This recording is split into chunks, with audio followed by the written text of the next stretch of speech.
Draw me after you.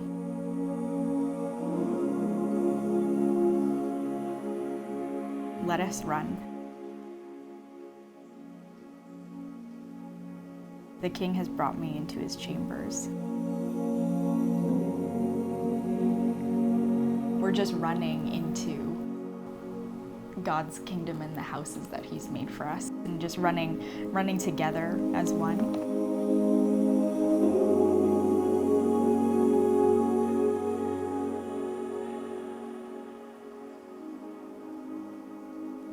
We're doing some filming, getting ready for the day. Sorry you couldn't be here, man. It's crazy times we're in. I'm Neil. Hey, you look nice. Thank you. Happy birthday! Happy birthday. Oh, pretty. Yeah, you're pretty. And you'll match me. Turn a little bit. It's okay. Happy birthday! So, Amanda, it is the morning. I won't be able to do this without crying. It is. Gosh. Amanda. Alright, let's start over. Amanda, it is the morning of our wedding. This is a day that we have both waited for our whole lives, but more so since meeting each other. I can't tell you how thrilled I am to marry you. I'm sensitive, you know. I had been not crying all morning, and I was like, I don't think I'm gonna cry at all today. I know right now you're nervous, you're excited, you're wondering about the details, your hands are probably a little sweaty, but it's gonna be perfect. The Lord has been with us throughout this whole time. Colt, I can't believe that you were standing beside me today. When I was writing my vows, God showed me an image of me running, and then you running up alongside me.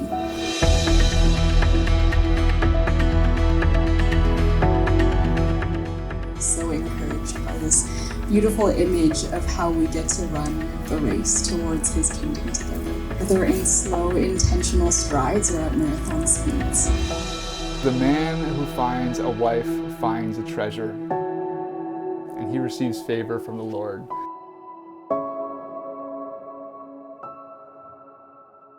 And you, my dear, are an absolute treasure.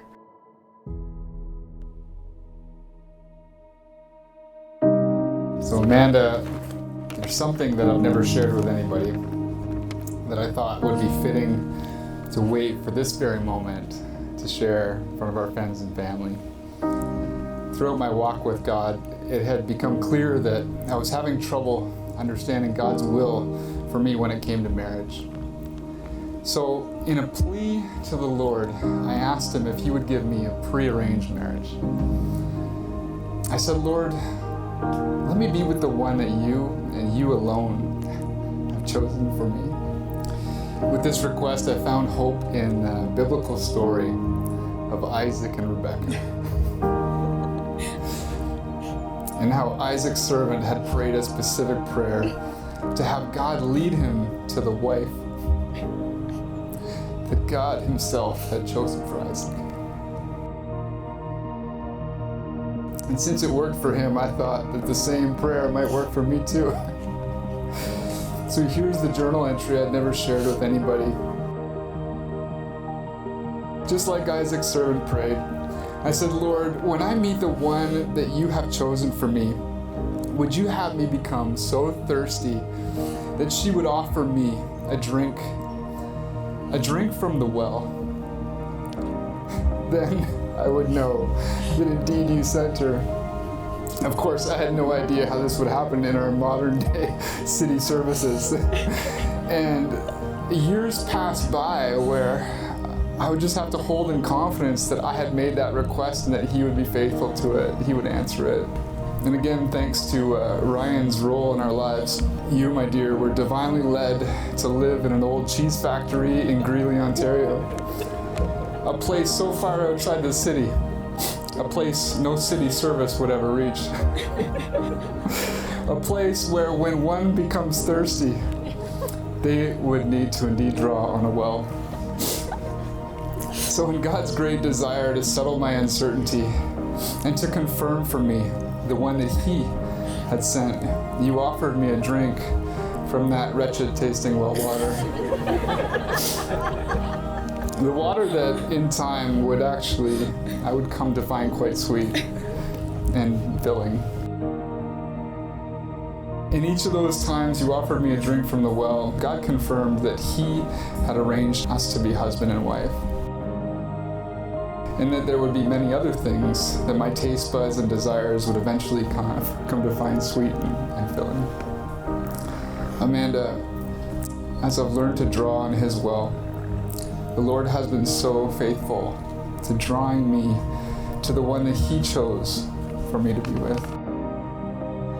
Song of Solomon says, I have found the one with whom my soul loves, but you didn't need to be found or chased after. You were already known, chosen, and seen by God.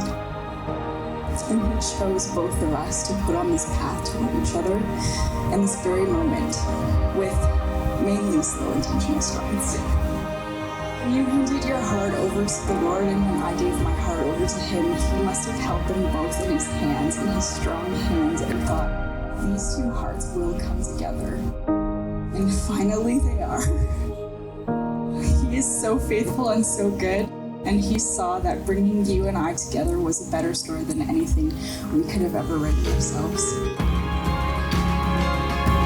The heart of her husband trusts in her, and he will have no lack of gain. She does him good and not harm all the days of her life.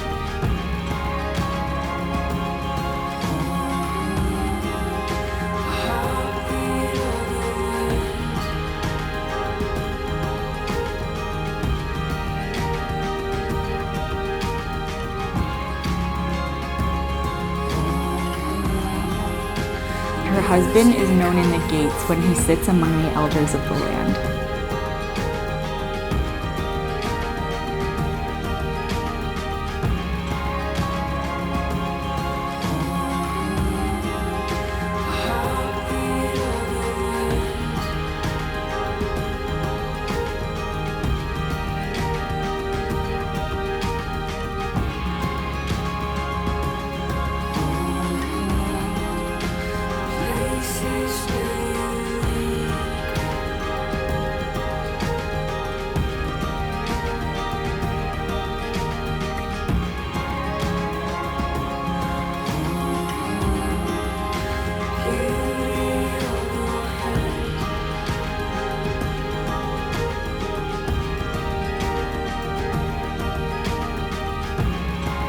Since God chose you to be the holy people He loves, you must clothe yourself with tender-hearted mercy, kindness, humility, gentleness, and patience. Make allowances for each other's faults, and forgive anyone who offends you. Remember, the Lord forgave you, so you must forgive others. Above all, clothe yourselves with love, which binds us all together in perfect harmony. And let the peace that comes from Christ rule in your hearts. For as members of one body, you are called to live in peace and always be thankful.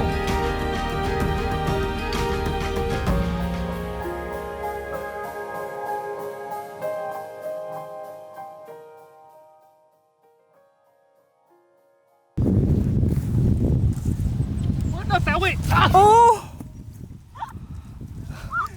Are you okay? We're working on our communication. Are you okay? There's dipping trauma happening. We've got dipping trauma.